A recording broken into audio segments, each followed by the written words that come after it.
കേരളത്തിൻ്റെ അതിപുരാതനവും പ്രസിദ്ധവുമായ കൊട്ടിയൂർ ക്ഷേത്രമാണ് ഇന്നത്തെ എപ്പിസോഡിൽ നമ്മൾ കാണാൻ പോകുന്നത്. ഇവിടെ പ്രധാനമായി 2 ക്ഷേത്രങ്ങളാണുള്ളത്, അക്കര ക്ഷേത്രവും ഇക്കര ക്ഷേത്രവും. വർഷത്തിൽ ഈ ഉത്സവ സമയങ്ങളിൽ മാത്രമേ അക്കര ക്ഷേത്രത്തിൽ പൂജകളൊക്കെ ഉണ്ടാവുകയുള്ളൂ. അതേസമയം ഇക്കര ക്ഷേത്രത്തിൽ പൂജകളൊന്നും കാണുകയില്ല. ഇനി നമ്മൾ അക്കര ക്ഷേത്രം കാണുവാനാണ് പോകുന്നത്. അവിടേക്ക് പോകുന്നവർ പാദരക്ഷകൾ ഉപയോഗിക്കാൻ പാടില്ല. കൂടാതെ പുരുഷന്മാർ മണിത്തറയുടെ ഭാഗങ്ങളിൽ ഷർട്ടും ധരിക്കാൻ പാടില്ല. ഈ കാണുന്ന പുഴയാണ് ബാവലിപ്പുഴ. ഈ പുഴ കടന്നു വേണം അക്കര ക്ഷേത്രത്തിലേക്ക് പോകുവാൻ. അങ്ങോട്ട് പോകുവാനായി പാലമോ അല്ലെങ്കിൽ ഈ കാണുന്ന ബണ്ടോ ഉപയോഗിക്കാം.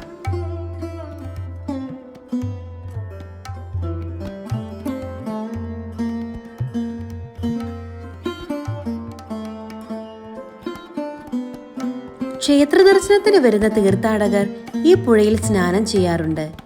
പാലം കടന്ന് അപ്പുറം ചെന്നാൽ കാടാണ്. ഈ കാട്ടിലൂടെ വേണം നമ്മൾ അക്കര ക്ഷേത്രത്തിലേക്ക് പോകുവാൻ. കാനനപാതയിലൂടെയുള്ള യാത്ര അതിമനോഹരമാണ്. നമ്മൾ എല്ലാവരും ഉത്സവങ്ങൾക്കൊക്കെ പോകാറുണ്ടല്ലോ. എന്നാൽ പ്രകൃതി ഉത്സവങ്ങളെക്കുറിച്ച് നിങ്ങൾ എപ്പോഴെങ്കിലും കേട്ടിട്ടുണ്ടോ? അങ്ങനെയൊരു ഉത്സവമുണ്ട് കേരളത്തിൽ. മഴയും പുഴയും കാടും മലയും ഇഷ്ടദൈവവും കൂടി ചേർന്ന ഒരു സ്ഥലമാണ് കൊട്ടിയൂർ. ക്ഷേത്രത്തിൻ്റെയും കൊട്ടിയൂർ എന്ന പേരിൻ്റെയും പിന്നിൽ ഒരു ഐതിഹ്യമുണ്ട്. പ്രജാപതിമാരിൽ ഒരാളായ ദക്ഷന്റെ മകൾ സതീദേവി അച്ഛൻ്റെ ഇഷ്ടത്തിനെതിരായി പരമശിവനെ വിവാഹം ചെയ്തു. ഇതിൽ കുപിതനായ ദക്ഷൻ പരമശിവനെ അപമാനിക്കാനായി വലിയൊരു യാഗം നടത്താൻ തീരുമാനിച്ചു. ഈ യാഗത്തിനായിട്ട് ബ്രഹ്മാവിനെയും വിഷ്ണുവിനെയും ഒക്കെ ക്ഷണിച്ചു. എങ്കിലും പരമശിവനെ മാത്രം ക്ഷണിച്ചില്ല. എന്നാൽ തൻ്റെ അച്ഛൻ നടത്തുന്ന ഈ വലിയ യാഗം കാണാൻ സതീദേവിക്ക് അതിയായ ആഗ്രഹമുണ്ടായിരുന്നു. ആദ്യമൊന്നും പരമശിവൻ അനുവദിച്ചില്ലെങ്കിലും അവസാനം അനുവാദം നൽകി. അങ്ങനെ യാഗവേദിയിൽ എത്തിയ സതീദേവിയുടെ മുൻപിൽ വെച്ച് ദക്ഷൻ പരമശിവനെ മറ്റുള്ളവരുടെ സാന്നിധ്യത്തിൽ വാക്കുകൾ കൊണ്ട് അധിക്ഷേപിച്ചു. ഇതിൽ അപമാനിതയായ സതീദേവി യാഗകുണ്ഡത്തിൽ ചാടി ആത്മഹത്യ ചെയ്തു. അങ്ങനെ ഇതറിഞ്ഞ് കോപാകുലനായി പരമശിവൻ തൻ്റെ 3-ാം തൃക്കണ്ണ് തുറക്കുകയും അതിലൂടെ വീരഭദ്രൻ യാഗഭൂമി ലക്ഷ്യമാക്കി കുതിക്കുകയും ചെയ്തു. ദക്ഷന്റെ വെള്ളത്താടി വീരഭദ്രൻ പിഴുതെറിഞ്ഞു. അതോടൊപ്പം തലവെട്ടി ദൂരെ എറിയുകയും ചെയ്തു. ഒടുവിൽ പരമശിവന്റെ കോപം അകറ്റാനായി വിഷ്ണുവും ബ്രഹ്മാവും അഭ്യർത്ഥിക്കുകയും അങ്ങനെ പരമശിവൻ തണുത്തതോടുകൂടി വീരഭദ്രൻ തന്റെ സംഹാര താണ്ഡവം തീർക്കുകയും ചെയ്തു. യാഗത്തിൽ ജീവൻ നഷ്ടപ്പെട്ടവർക്കൊക്കെ ജീവൻ തിരിച്ചു കിട്ടിയെങ്കിലും ദക്ഷന് മാത്രം തല തിരിച്ചു കിട്ടിയില്ല. അങ്ങനെ ആ തലയ്ക്ക് പകരം ഒരു ആടിന്റെ തല വെച്ചു കൊടുത്തു. ദക്ഷൻ ഭഗവാനോട് മാപ്പപേക്ഷിക്കുകയും അതിൽ സംപ്രീതനായ പരമശിവൻ യാഗം തുടരുവാൻ അനുമതി നൽകുകയും ചെയ്തു. വീരഭദ്രന്റെ കോപാഗ്നിയിൽ ചാമ്പലായ കൊട്ടിയൂർ പ്രദേശം പിന്നീട് കാടായി മാറി. തുടർന്ന് ശിവസാന്നിധ്യമായ സ്വയംഭൂവായി ഒരു ശിവലിംഗം താനെ ഉയർന്നു വന്നു എന്നും ശിവനും വിഷ്ണുവും ബ്രഹ്മാവും ഒത്തുകൂടിയ ഈ സ്ഥലം എന്ന നിലയിൽ കൂടിയ ഊർ എന്ന് അറിയപ്പെടുകയും പിൽക്കാലത്ത് ലോപിച്ച് കൊട്ടിയൂരായി മാറുകയും ചെയ്തു.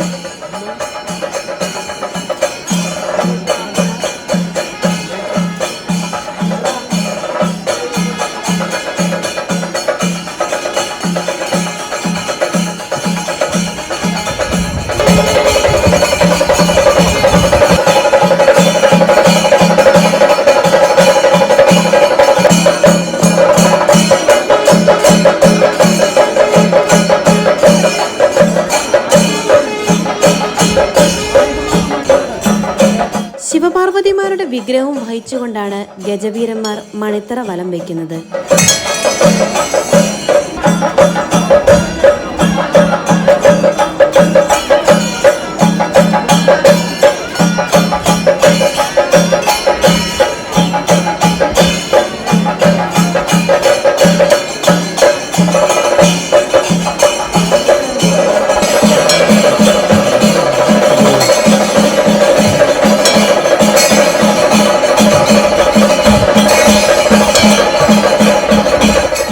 ഒരുപാട് ജാതിക്കാർക്ക് ആചാരപരമായ ചടങ്ങുകൾ ഉള്ള ഉത്സവമാണ്.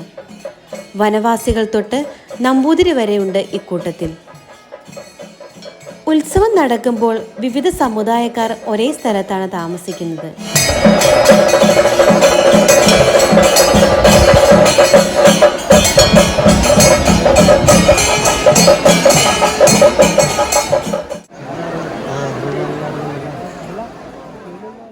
ബാവലിപ്പുഴയുടെ കൈവഴിയിലൂടെ വരുന്ന വെള്ളം ഈ മണിത്തറയുടെ ചുറ്റും കയറി ഒഴുകുന്നു. ഇതിലൂടെയാണ് ഭക്തർ പ്രദക്ഷിണം ചെയ്യുന്നത്. ഈ ജലം വേറൊരു കൈവഴിയിലൂടെ ഒഴുകി പുഴയിലേക്ക് തിരിച്ചു പോകുന്നു.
ഇവിടെ കാണുന്ന ഈ നിർമ്മിതികളെല്ലാം താൽക്കാലികമാണ്. പ്രകൃതിയിൽ നിന്ന് കിട്ടുന്ന ഉൽപ്പന്നങ്ങൾ കൊണ്ടാണ് ഇവ നിർമ്മിക്കുന്നത്.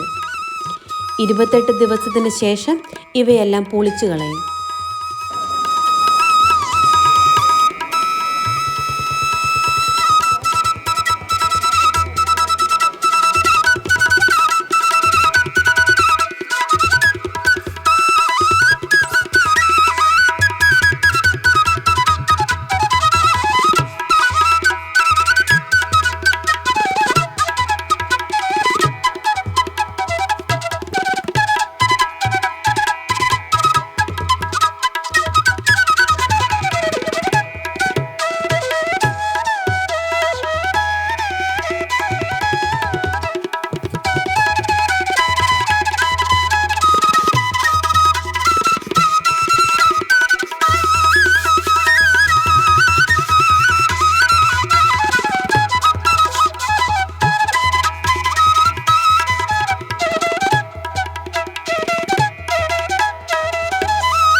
കൊട്ടിയൂരിലെ പ്രധാന കാഴ്ചയാണ് ഓടപ്പൂ.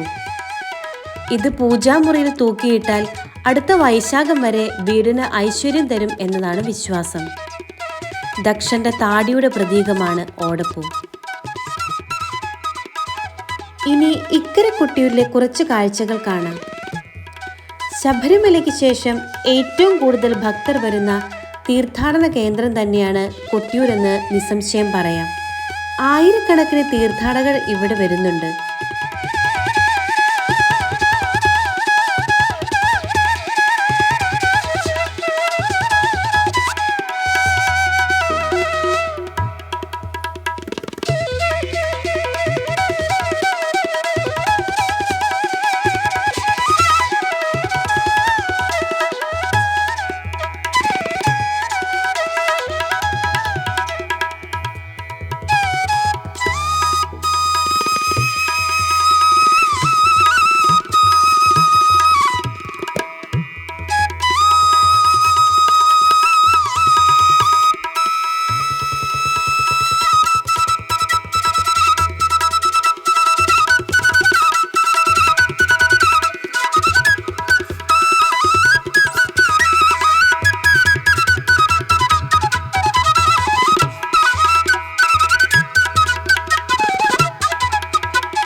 കൊട്ടിയൂരിലേക്ക് കണ്ണൂർ തലശ്ശേരിയിൽ നിന്നും വയനാട് മാനന്തവാടിയിൽ നിന്നും വരാം.